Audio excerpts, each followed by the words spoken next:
I'm the maker and owner of Clay Jewelry. I make polymer clay earrings like what I am wearing. These ones aren't available yet. It's a little sneak peek on what my summer 2020 line will be. I'm very excited to get that out. If you want to follow along and know when that drops, follow me on Instagram. I will link that down below. I will also link my personal shop in case you want to do a little shopping or check out what kind of work I do. If you are new to this channel, welcome. I make videos every single week talking about polymer clay, tips, tricks, tutorials, and business advice. So if that is something that you want to learn about and get better at, definitely hit that subscribe button down below and be a part of our little Of Clay community. And to all of my subscribers who are tuning in again, welcome back. I'm happy you're here. If you watched my video last week, you'll know that I did a giveaway with some really awesome prizes. I will link that video down below if you want to check out what that was all about. We talked about sanding, buffing, shaping, and my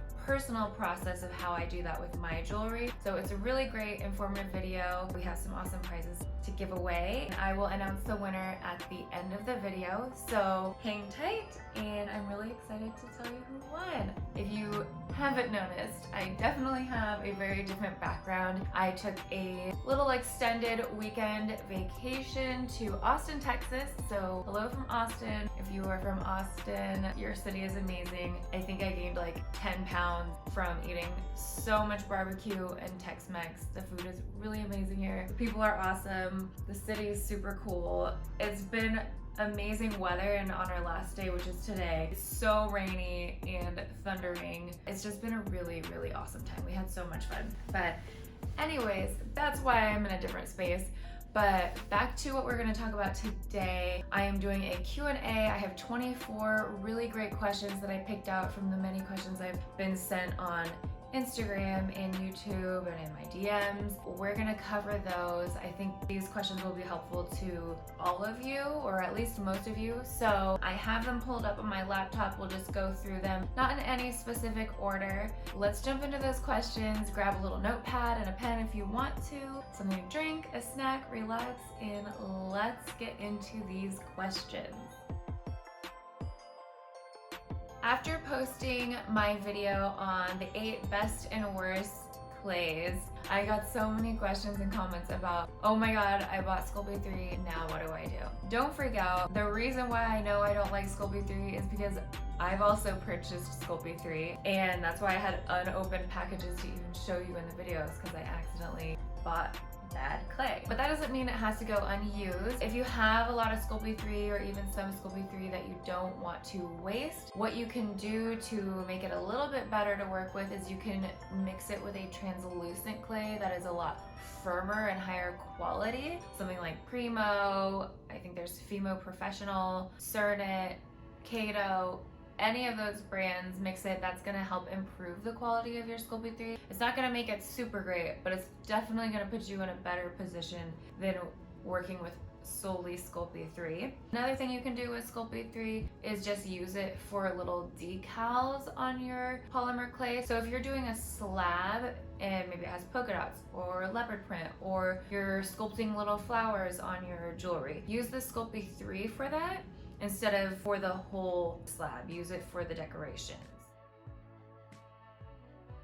Yes, you can mix clays, kind of like what I just said with the Sculpey 3. It's definitely fine to mix different brands of clay. And when you mix brands of clay, you might have to play with the baking temperature and everything, because every brand is a little bit different. So you'll have to find out what works best for you and whatever mix you're working with, but you can absolutely mix clays. And that's one of my favorite things to do, mixing colors, mixing textures. If the clay is too soft or too pliable, you can harden it up with something more firm. If there's a clay that's too firm, you can mix it with something softer and find that kind of happy medium. So definitely get creative and test out mixing clays if you need to.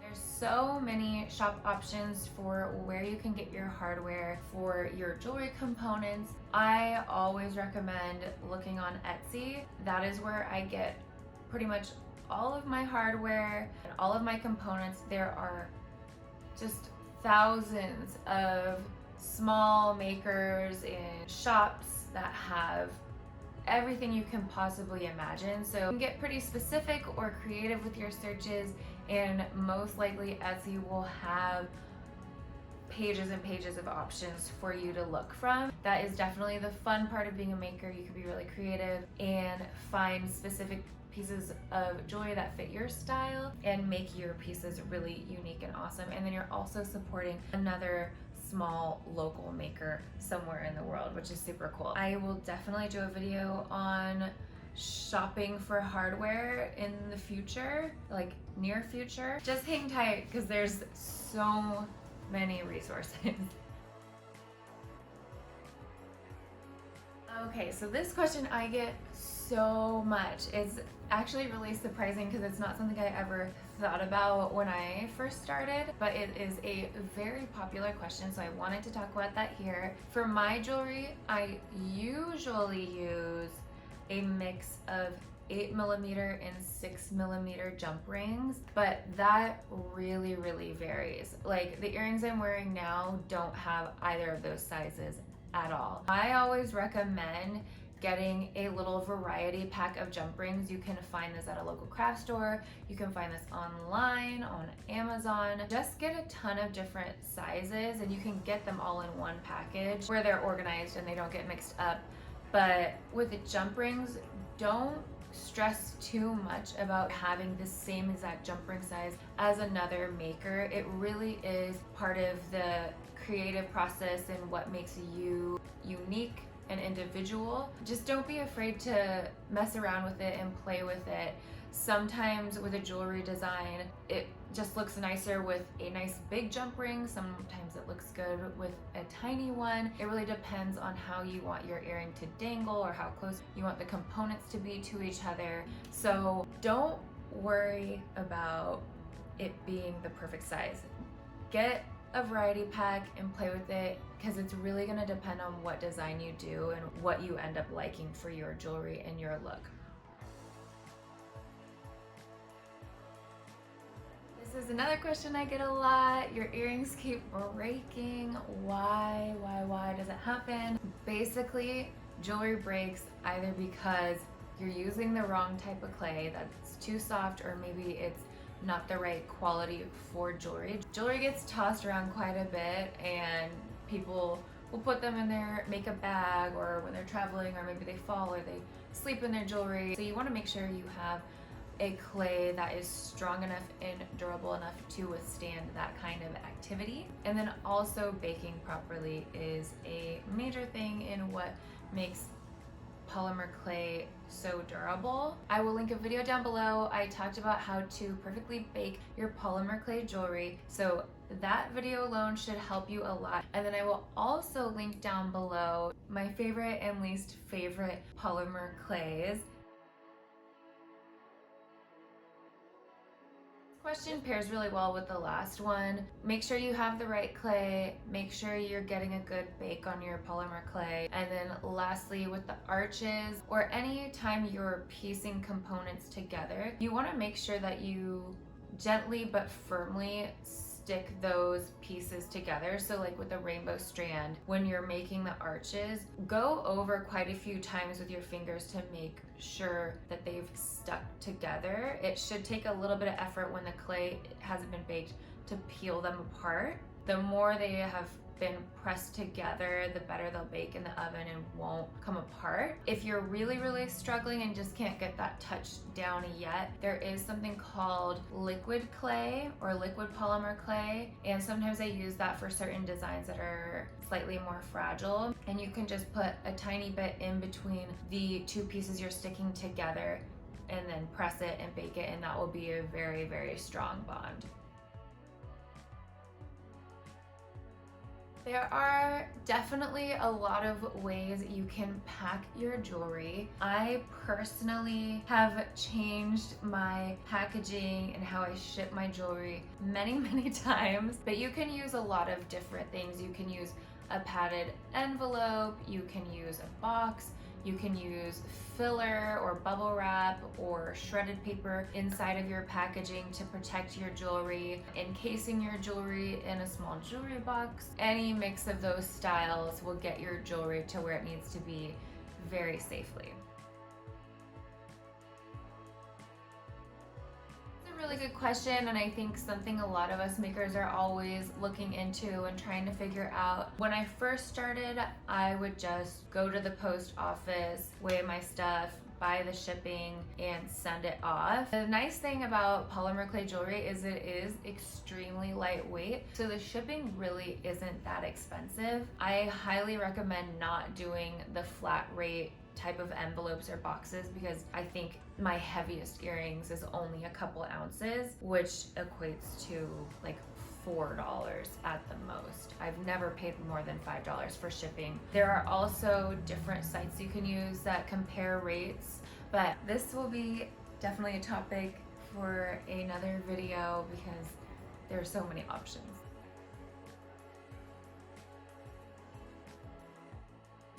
Another question I want to dedicate an entire video to, and I think it'll be really fun to do a little behind the scenes on how I package and ship my jewelry. But just to give you a quick rundown of what I do, I put my earrings on an earring card, I put them in a reusable stamped muslin bag, and then I put that in a cardboard box with some filler paper to protect it and a thank you card. I tape that up and ship it out, and it's really easy and cost effective for me. I will definitely do a video and show you how I do all of that. So I get this question a lot too. Well, I get all the questions a lot. That's why I'm doing them. So the earring hooks that I use for my earrings are called French hooks. They also go by the name of shepherd hooks or fish hooks. If you go on Etsy, Google, or Amazon and you type that in, you will find that similar shape to what I do. All of my hooks now are gold-filled wire. I have very, very sensitive ears, and I know a lot of my clients have sensitive ears, so I like to use that type of metal. It's super great and doesn't irritate ears at all. I buy all my hooks through Etsy. However, I am going to kind of play around and see if I can start making my own hooks. And also with earring hooks, kind of like the jump rings, don't be afraid to get creative. On Etsy, there are so many cool hooks that have little gemstones on them or fun brass shapes. So I would say get creative with it. Look around, see what you like. If you're curious about the style of my earring hook, they're called a French hook. If you're wondering what this question is talking about, if you look on this piece of jewelry, you might be able to see the little black flecks in the jewelry piece. I do that with a lot of my jewelry. I really, really love the look. I just think it looks earthy, and I love just like natural textures. So I incorporate that into my jewelry a lot of the time. This color is a hand mixed color. What I do is I use Sculpey Primo Granite, which is a grayish translucent gritty clay, and I'll just mix that with any sort of color, and it makes that really fun speckled texture. I think Cernit has a nature line that has all those speckles in it with a bunch of different colors, whereas Primo just has that one gray color. But yeah, that's how you get the speckled effect, which I absolutely love. Clay is fairly simple. It just can be very, very time consuming depending on the firmness of your clay and the age of your clay. And again, this is something I will definitely do a video on, so you get the full rundown on how it is done. But to condition clay, it's basically warming up the clay and making it pliable and mixing all of those polymers so that it is smooth and workable. You can achieve that by adding a little clay conditioner and kneading it, mixing it by hand, and running it through your clay press. It can take 5 minutes up to hours sometimes, depending on how much clay you're working with and the firmness of the clay. So I know a lot of you are hoping to start a new store or very, very interested in doing an online store and wondering how to start a web page or create a web page and what site or platform is best for that. I think if you're brand new, Etsy is literally the best because it is a giant search engine. Uploading all your products is so simple. It is quite time consuming to build out a website if you don't hire somebody. If that is the route you want to go, I think that Shopify is the best option. It integrates really well with Facebook and Instagram, so that way you can do those little instant click to shop type of links when you're on Instagram. And I know a lot of makers use Shopify and are super happy with it. I personally use Wix, which I do love. I think they have really beautiful templates to work with, and that is why I picked it in the first place. However, if I would have known about Shopify, I would have done my website through Shopify just because of the simplicity and ease of connecting different sites together. But I made it all work. It was a lot of work. I'm happy the site is up. Avoid Squarespace. It's too simplified to do anything that you would probably want to do.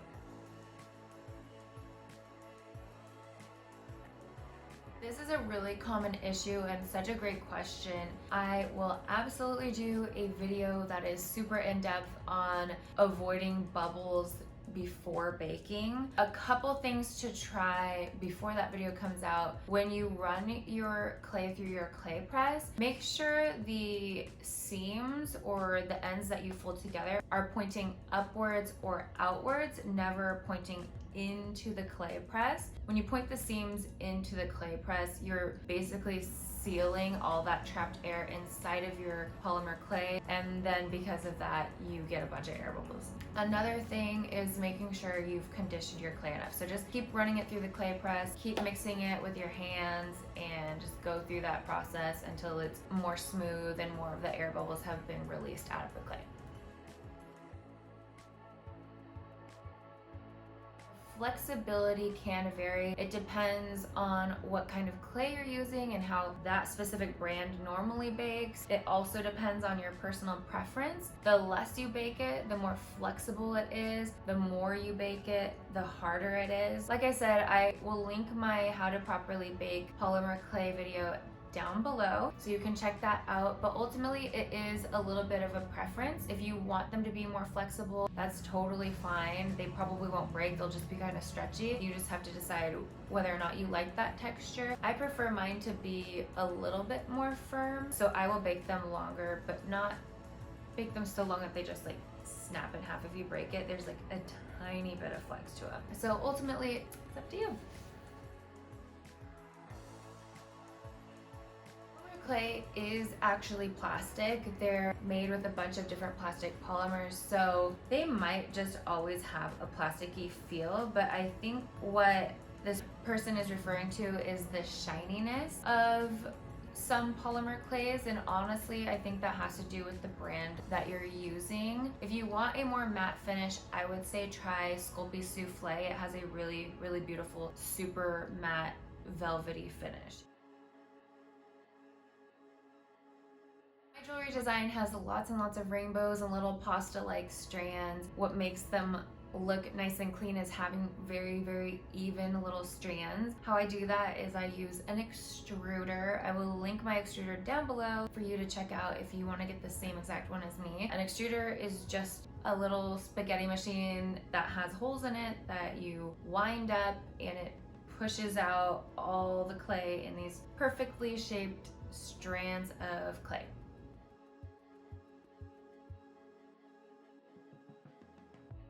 Right now, I think with the pandemic going on, it is somewhat hard to purchase things online. Even for myself, I've struggled with that running my business, being able to access clay and other components that I need. Things are just backlogged. Sometimes factories are shut down or whatever. I would say try to hold out, keep checking on those links, or just have them saved and get notified when they get restocked, because normally they are stocked. I think it's just, you know, with everything that's going on in the world, it makes it a little bit difficult to access things. Other options for you, use the same name and do a Google search, see if they're available anywhere else. A lot of the stuff that I use, I've gotten from my local craft store or my local hardware store. So maybe just scope out those as well if they're nearby and open for you. You can also just enter in the name of whatever item you're looking for and read through the reviews and see if there are other brands with really good reviews that talk about polymer clay. That's pretty much how I always find my personal supplies, is just reading a bunch of reviews and seeing what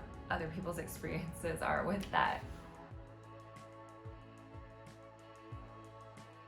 Is personal preference, whatever you feel comfortable putting out. If you feel happy about your work and feel like it's good enough, then just go for it, start selling it. I would say don't worry about your jewelry being too perfect, especially if you're new. People are gonna know that you're new to it and just starting out, and if your prices reflect that as well. If it breaks, have some customer service and replace it, give a refund or whatever it is, and you'll get better as you practice. You'll learn about why and what you did wrong and how to fix that specific issue, because every maker will run into issues that are more specific to them with their style and technique of how they made their jewelry. For me, when I first started out, I practiced a bunch, and then once I thought they looked pretty enough, then I started just giving them to my friends to wear to see how they wore and what the quality was and the feedback I got. And then I improved upon that, and then I started selling them. And then I had a first wave of issues with the jewelry that I was making. I figured out what was going on,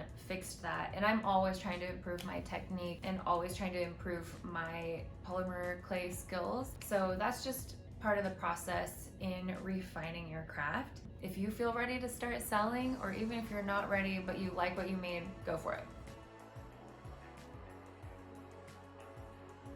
Polymer clay actually lasts indefinitely. So if you have super old clay, years and years old, 5 years, 10 years old, it's probably still good to work with as long as it was stored in a somewhat airtight and cool area. You might have to take time to condition it a bit longer than fresh clay. Fresh clay is more easier to work with, but you should still be able to use old clay and you don't have to get rid of it. You just got to take some time conditioning it.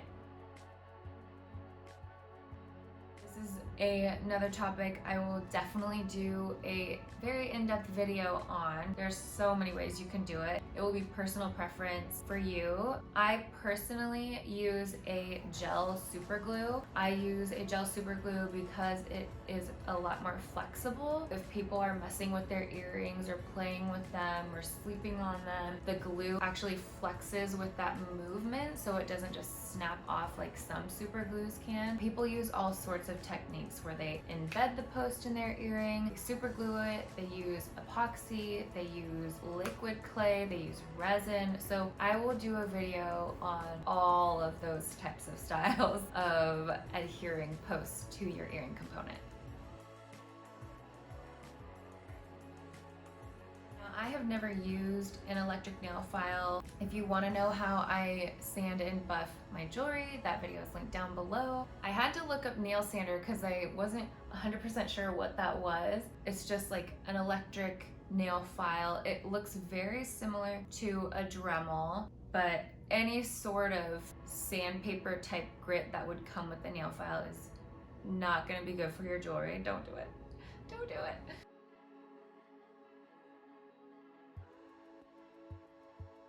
Question has to do with my last video where I go over how to remove that weird white residue that happens when you either sand your jewelry or use acetone. The cleansing balm, I don't know if it's absolutely necessary, but it is absolutely the only way that I've been able to remove that white residue. I do think you could sub the cleansing balm out for maybe a little bit of Vaseline and a light oil like grapeseed oil or baby oil, or even some clay conditioner. There might be other things that work, but I have not found anything else that works, and I've tried a lot of different things.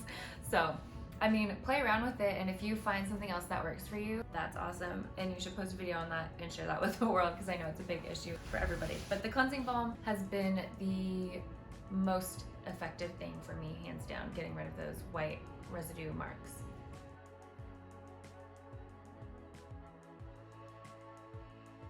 last question, and to everyone who asked me this question, big congrats to you on venturing out and starting a new business. I think it's so awesome, and honestly that's why I started my business and this channel. I'm so passionate about helping other people become their own bosses and have control over their life and doing something that they feel energized about. I just want to create a whole bunch of really badass entrepreneurs. I'm so happy that you've come to that decision of wanting to run your own business. I'm happy I can be a part of that journey. I could give you a million tips, and that's why I started this channel. There are just so many things to know and learn, and I'm trying to share as much as I can. But my biggest word of advice for you is to freaking go for it and do it. Don't be worried about being perfect. I know it can be scary and you want to do things just right and you don't want to mess up, but there are some things in life that you have to be willing to fail over and over and over again. It's literally the only way you get better. It's the only way you learn and gain experience and become more knowledgeable and well-versed in what you're doing. The reason I feel like I have had some success with my business in doing this YouTube channel is because I have tried these things a million times before and sucked at it, and I just picked myself back up, learned, and did it again. So that's the nature of running a business. That's the nature of being a creative, being a maker, being a designer. Let yourself mess up. Completes the list. Now let's announce the winner of the giveaway. So for the giveaway, I had, I think, 155 entries. Thank you so much for entering. For those of you who are out of the US, I'm so sorry you couldn't be entered. I just think with the pandemic and shipping and all of that, it would have been too complicated and I would have been a bit stressed out. Once all of this craziness in the world hopefully calms down a bit, then I would love to do an international giveaway. So hang tight, stay with me. I will try to get you guys more included. It's amazing to see how many people from all over the world are watching my videos. It's so cool. But anyways, the winner of the giveaway is, drumroll, Becca McLovin. Big congrats. I'm so excited to connect with you, talk with you, send you these cool prizes, and congratulations, and thank you again to everyone who entered. If you found this video helpful and informative, or you saw your question pop up, then give this video a big thumbs up. It helps me so much. Thank you so much for watching. I will see you in my next video. Bye!